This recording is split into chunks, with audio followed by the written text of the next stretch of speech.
мамлекетибиз бар. Мына мамлекеттин экономикасы бүгүнкү күндө буйруса өнүгүп жатат.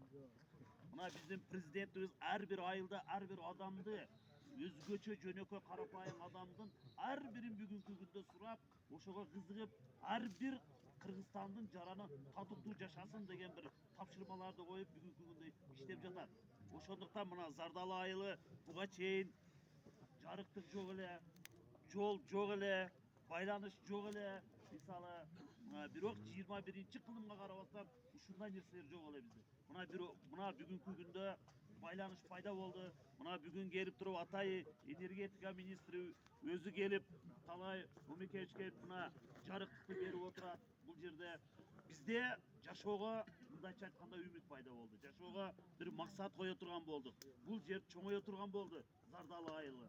Буйруса Зардалы айылынын азыр эле айтып кетти, мына Талай Умекеевич да айтып кетти, энергетика министри. Мен буга чейин дагы экөөбүз сүйлөшүп калдым эле. Бул Зардалы аймагында мисалы үчүн бул жерде бүт тоо кендери бар. Кен байлыктар аябай көп. Бул жерде айтып атабыз биз. Биринчиден баштасак, көмүрдөн баштап алтынга чейин, уран, коргошун, мына адистер мунун баарын билет. Запаста канча экенин билет. Бул жерге мисалы үчүн ушул Кожечкен дарыясына минигестерди курсак болот. Мына минигестердин биринчиси эле келип, азыр бир жерди алып, жол эле ачылса биз жумушту баштайбыз деп турат. Бул деген нерсе бул биздин ушул жердин өнүгүп атканын билдирет.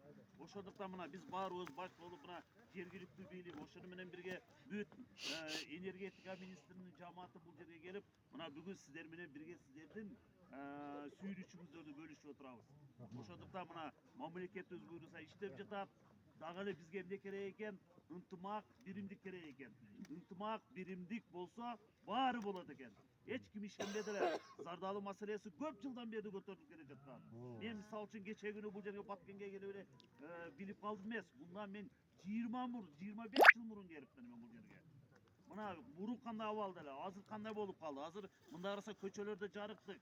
Мына жерде азыр балдарды байкап турсам бүт ата-энелери менен, тууган уруктары менен, Россия менен, башка мамлекетте, Бишкек менен мисалы үчүн, башка мамлекетте жүргөн туугандар менен, Зардалы туугандар менен видео менен көрсөтүп атасыңар. Мына Зардалыда интернет пайда болду.